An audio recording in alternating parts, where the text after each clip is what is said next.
Hey guys, Brian delivers you the goods here. I'm returning to you tonight for a CD collection video, and I haven't, I did do a CD collection video, I think about a week ago or something like that.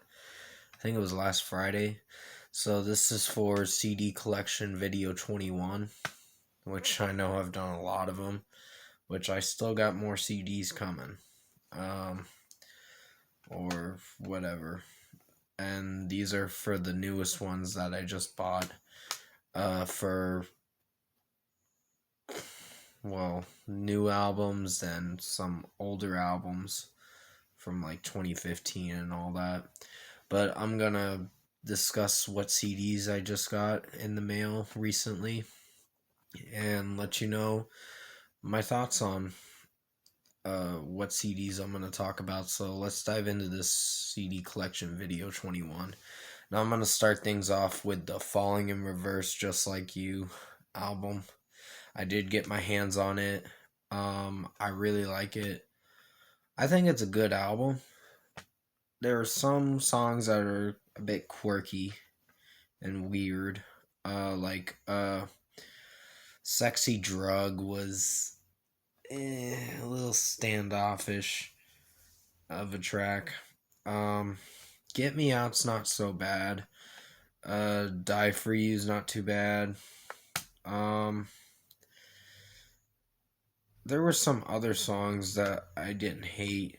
It was mostly Sexy Drug I had a little bit of an issue with.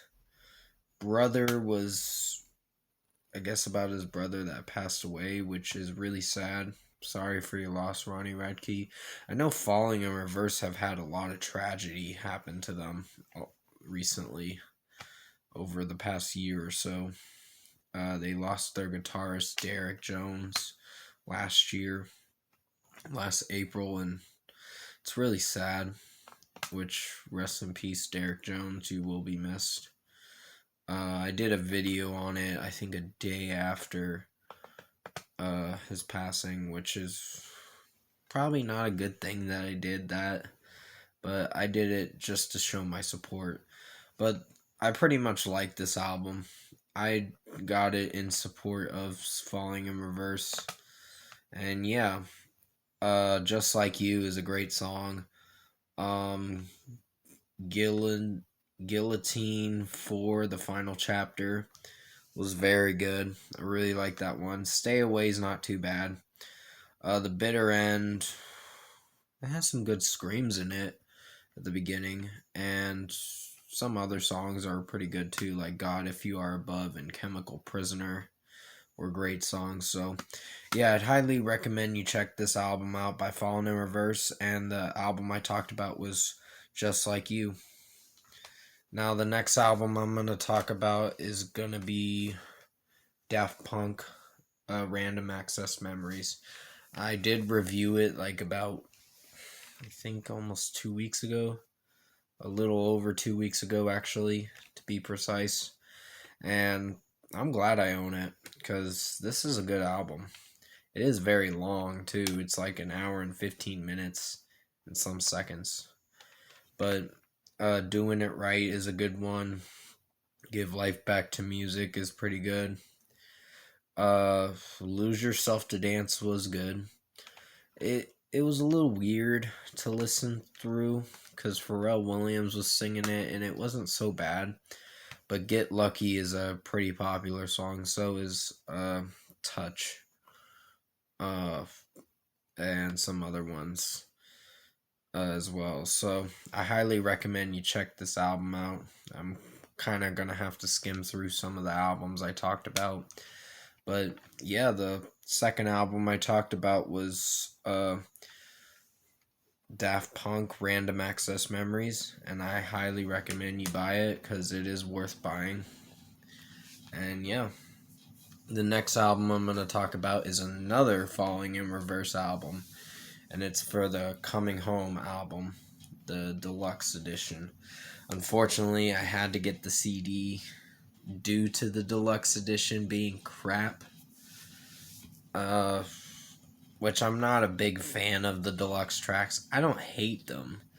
I don't hate Right Now as much, but it's very corny of a song with how Ronnie is singing it. I know it was. I gave them a reprieve to review the deluxe edition because I didn't want to roast that deluxe edition and kind of crucify it in that review. Uh, but yeah, I'm not saying that to be really mean or anything or rude towards religion or anything. It's just I didn't want to bury that review for talking my shit on it. But yeah, I do like most of the songs off this album. Fuck You and All Your Friends is very good. I think I can relate to that song with shit I've been going through lately. And I'm like, oh, this is a very relatable song. And I Hate Everyone is. It's not a bad one. There's some other ones. Loser and Broken was good. I do like The Departure. That was a great way to end this album. But unfortunately, they added bonus tracks, and I'm like, oh, fuck. I'm like, nah, you just screwed up the album from being good. But, oh well. I gave it an average rating of a 7.5, and I think I'm going to stick with that rating, because it's not a bad album, it's just got some cringy moments. But the bonus track version, I would kind of avoid listening to Paparazzi because that song was so cringeworthy to listen through. But I do like some other songs like Superhero and Hanging On and a few other ones too. I'm Bad at Life was a little weird, but that's Ronnie Radke for you. But yeah, the third album I talked about was Falling in Reverse Coming Home, the bonus track version, and I'm glad I own it, but I still would prefer listening to the regular edition more than the bonus track version. Now, the next album I'm going to talk about is Foo Fighters' Medicine at Midnight. I know I showed this a few months ago in one of my streams, and I'm glad I own it. It's not a bad album. The only song that was very disappointing was Shame Shame, so it's a skippable song. It's something to not go back to and listen to, but everything else is not so bad. Making a Fire was not bad. Cloud Spotter, it's not bad. Waiting on a War was very good. Medicine at Midnight's, it's fine. Not perfect, but fine. No Son of Mine was pretty solid of a track. I liked the song for what it was going for. Holding Poison was great. Chasing Birds was pretty nice. And Love Dies Young. There's only like 9 songs on this album, so I'm like, damn, this is going to be a short record, to be honest. But yeah, the fourth album I talked about was Foo Fighters' Medicine at Midnight. It's an average album. I would own it, but it's not a bad album. Okay, the next album I'm going to talk about is the one I was really anticipated for this year to come out February 26th of this year. And this is Architects for Those That Wish to Exist. I'm glad I own this album. There's the back cover for it. It's very small, to be honest. It's like a digipack thing, so I'm like, damn, this is pretty small. But yeah, I'm glad I own this album. It was worth owning. It's a very good album. Meteors coming down is one of my favorites of the year. I don't know if it's song of the year, but it's one of my favorite songs, in the top 10 probably of my best songs. But yeah, there were other tracks like Impermanence was great. Little Wonder was good. An Ordinary Extinction was great. Discourse is Dead was awesome. Giving Blood, I really enjoyed it. Do You Dream of Armageddon was very good. Flight Without Feathers, not my favorite, but not so bad. And Demigod was, it was fine. I don't hate it. I just I wouldn't call it my personal favorite. There were only 2 songs on the album. That kind of disappointed me a bit, but didn't do so bad. Goliath and Libertine and Always Animals.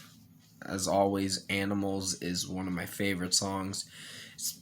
It's hard to grasp on which one's better, Animals or Meteor, because Meteor was very good in my opinion, and Animals was very good too. The drum work in Animals is pretty awesome.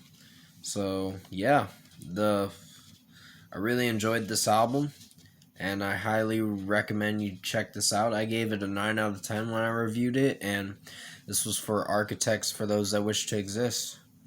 Alright, I'm probably going to only be able to talk about one more album, and then I'll have to come at you for video 22 another time. And this will be for You Me at 6 Sucker Punch. I got this back on March 6th. It delivered at my house, and I'm glad I own it. It's a very good album. It's a good album. There's some cringy ones, a few cringy songs, not many, but a few. Like, Kill the Mood was, What You Doing Right Now was alright. Not something I would consider my favorite, but it's alright. Nice to Me was very good. So was Make Me Feel Alive, and Beautiful Way was very good. Beautiful Way's got a very catchy chorus, to be honest. Very hooky chorus, too. Sucker Punch was pretty strong of a track. Adrenaline is growing on me. It's taking time. Finish What I Started was very good. Voice Notes was pretty solid. What's It Like is a great closer to the album, and Glasgow, I think that's how you pronounce it. It was a long song, but it was a pretty strong one. So I gave it an 8 out of 10, but it's probably going to be one of the good albums of 2021. One of the good best albums, I guess you could say. But yeah, the 6th album I talked about was You Me at 6 Sucker Punch. And I highly recommend you check this album out if you haven't heard it. That's going to be it for video 21 for I was going to talk about the other album that I wanted to talk about, which does have a lot of hate towards it. But I did purchase it. I only got it for like $10, so I'm like, it's alright. But I'll show it to you guys in the next CD collection video for video 22. But comment below, let me know what you guys thought of this CD collection video 21 if you liked it. And if you like this CD collection video 1 video, comment below and let me know your thoughts on it. Tap like on this CD collection video 21 if you liked it. Subscribe to my channel if you can, support the channel. I will be returning to you, it's probably going to be tomorrow, for the Taylor Swift Fearless Taylor's Version album review, which is kind of a lengthy title, but it's 26 tracks. I'm going to be listening to it for 1 hour and 46 minutes. That's very long. So I'm going to be busy. It's either going to be I'm reviewing it then, or I'm going to review it and take my time reviewing it or whatever, because it's going to be a long album. But I hope you did enjoy this CD collection video 21. I did the best I could to make it as good as possible. Definitely stay safe, take care, have a great rest of your night if I don't see you again, and I'll see you in my next video.